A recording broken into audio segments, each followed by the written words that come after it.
এই কি মহারাজ, আপনি এখানে চুপচাপ মন খারাপ করে বসে আছেন? কিছু কি হয়েছে নাকি আপনার? আমাকে বলুন।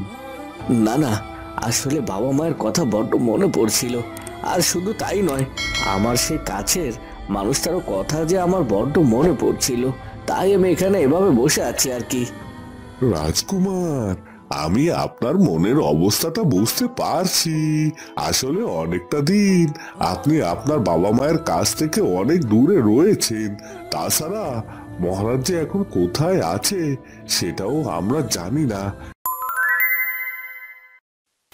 হ্যাঁ মোড়ল মশাই, অভাগী যখন আপনাকে বলেছে যে রূপাকে সন্ধ্যের মধ্যে আপনার কাছে ফিরিয়ে নিয়ে আসবে, তখন আপনি আর এরকম চিন্তা করবেন না। আপনি নিশ্চিন্তে বাড়িতে ফিরে যান। আমার বিশ্বাস আমার অভাগী ঠিক রূপাকে ফিরিয়ে আনতে পারবে আপনার কাছে। সেই আশাটুকু আছে দেখেই তো আমি অভাগীর কাছে এলাম। কারণ আমি ভেবেছিলাম যে গ্রামের লোকজন দিয়ে কোনো একটা খোঁজ করব আমার মেয়েটার।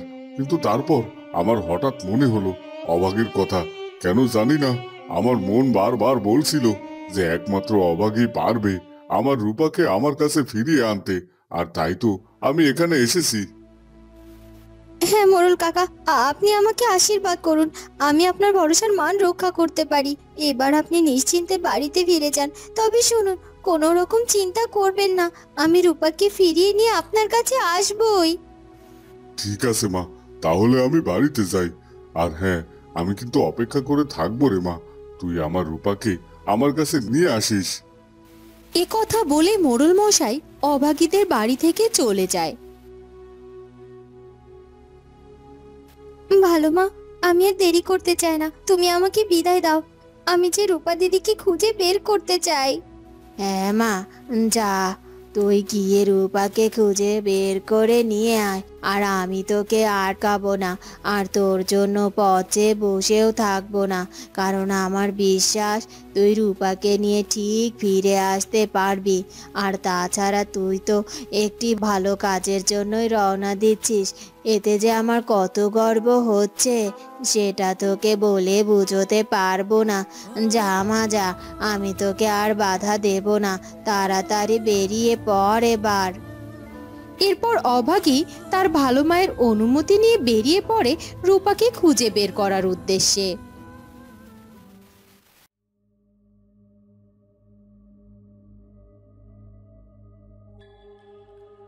না না, আজ এ করেই হোক রানীমায়ের কক্ষে আমাকে প্রবেশ করতেই হবে। আর আমি যদি রানীমার কক্ষে প্রবেশ করতে না পারি আর রানীমার সাথে দেখাও করতে না পারি, তাহলে যে কিছুতেই সবকিছু জানতে পারবো না। আর আজকে গিয়ে আমি সবাইকে সবকিছু জানাতেই পারবো না। আর তাই আমাকে বুদ্ধি খাটিয়ে রানীমার কক্ষে যে করেই হোক প্রবেশ করতেই হবে। কিন্তু আমি রানীমার কক্ষে কি করে যাব সেটাই তো বুঝতে পারছি না। কারণ ওই রাঘব তো অনেক শেয়ানা।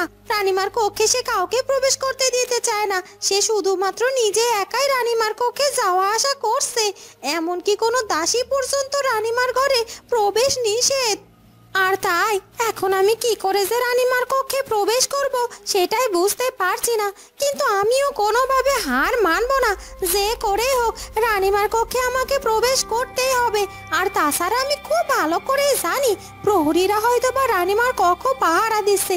তাই আমাকে দূর থেকে খেয়াল রাখতে হবে যে কখন প্রহরীরা এক মুহূর্তের জন্য রানীমার কক্ষের সামনে থেকে দূরে কোথাও যায়। তাহলেই আমি সুযোগে রানীমার কক্ষে প্রবেশ করব। আর আমাকে এইটুকু যে করতেই হবে। যাই, এখানে দাঁড়িয়ে দাঁড়িয়ে শুধু সময় নষ্ট না করে আমি একটু সামনের দিকে এগিয়ে গিয়ে দেখি। এ কথা বলে দাসী সামনের দিকে এগিয়ে যায়। আর সেখানে এগিয়ে গিয়ে দেখতে পায় একজন প্রহরী সেখানে পাহারা দিচ্ছে। এই প্রহরীটা এখানে যেভাবে দাঁড়িয়ে আছে রানীমার কক্ষ পাহারা দেওয়ার জন্য, তাতে করে তো মনে হচ্ছে ও কিছুতেই এখান থেকে এক মুহূর্তের জন্য নড়বে না। কিন্তু ও যদি এখানে এইভাবে সব সময় দাঁড়িয়ে থাকে, তাহলে আমি কি করে রানীমার কক্ষে প্রবেশ করব? না না না না, আমাকে কোনো না কোনো একটা বুদ্ধি খাটাতেই হবে। আর যে করেই হোক রানীমার কক্ষের সামনে থেকে এই প্রহরীটাকে আমাকে সরাতেই হবে। কিন্তু কিভাবে, কি করব, কি করে যে ওকে এখান থেকে সরাবো সেটাই তো বুঝতে পারছি না। না না না, একটা চিন্তা তোমাকে করতেই হবে। এই তো পেয়ে গেছি, ওই প্রহরীকে আমি এখান থেকে সরানোর একটা উপায় ঠিক পেয়ে গেছি। আর তাই রানীমার কক্ষে যাওয়া এখন আমার কেউ আটকাতে পারবে না। ওই তো একটা পাথরের টুকরো দেখতে পাচ্ছি, এক্ষুনি পাথরের টুকরোটা আমাকে ব্যবহার করতে হবে। এ কথা বলে দাসী সেই পাথরটি তুলে নেয় আর সে পাথরটি ছুঁড়ে মারে আর বেশ জোরে একটি শব্দ তৈরি হয়। ওদিকে অচেতন অবস্থায় একটি কক্ষের মধ্যে রূপা পড়ে থাকে আর কিছুক্ষণ পরই তার জ্ঞান ফিরে আসে, কিন্তু রূপা বুঝতে পারে না যে সে আসলে কোথায় আছে। আমি কোথায় রয়েছি? তাছাড়া আমি মনে হচ্ছে মেঝেতে পড়ে আছি, কিন্তু আমি এভাবে মেঝেতে পড়ে আছি কেন? কি হয়েছে কি আমার? আর তাছাড়া আমার তো মনে হচ্ছে এটা আমার নিজের ঘর না, তাহলে আমি কোথায় আছি? না না না না, কিছুই তো বুঝতে পারছি না। আর আমার শরীরটা এত ব্যথা কেন করছে? আর মাথাটাও অনেক যন্ত্রণা করছে, মনে হচ্ছে কেউ আমাকে আঘাত করেছে। কিন্তু কে কে আমাকে আঘাত করবে? আর তাছাড়া আমি কোথায় বা আছি? বাবা, বাবা, কোথায় তুমি? বাবা, তুমি কি আমার কথা শুনতে পাচ্ছ? এ কি, বাবাকেও তো ডেকে যাচ্ছি, কিন্তু বাবারও তো কোনো সাড়া শব্দ নেই।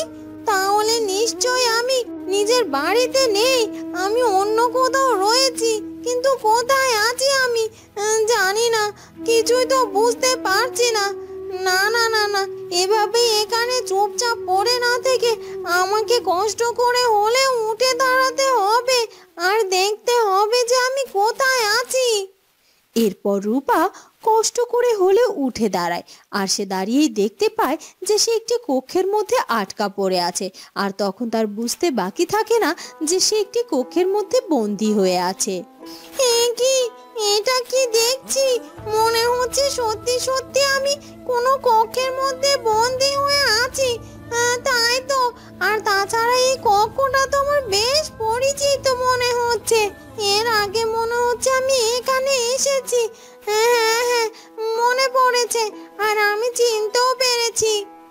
এই কক্ষটি আর কারো নয়, এই কক্ষটি হচ্ছে ওই কানি বুড়ির কক্ষ। আমাকে এখানে এভাবে বন্দি করে রাখা হয়েছে। কিন্তু কিছু তো মনে করতে পারছি না, আমার মাথাটা যে যন্ত্রণায় ছিঁড়ে যাচ্ছে। হ্যাঁ হ্যাঁ হ্যাঁ, আস্তে আস্তে সব তো মনে পড়ছে।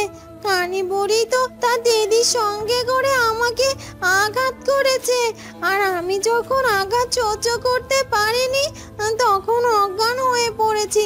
তখনই মনে হয় ওই কানি বুড়ি আমাকে এখানে আটকে রেখে এখান থেকে পালিয়েছে। ওই কানি বুড়ি আমার সাথে ছল চাতুরি করেছে।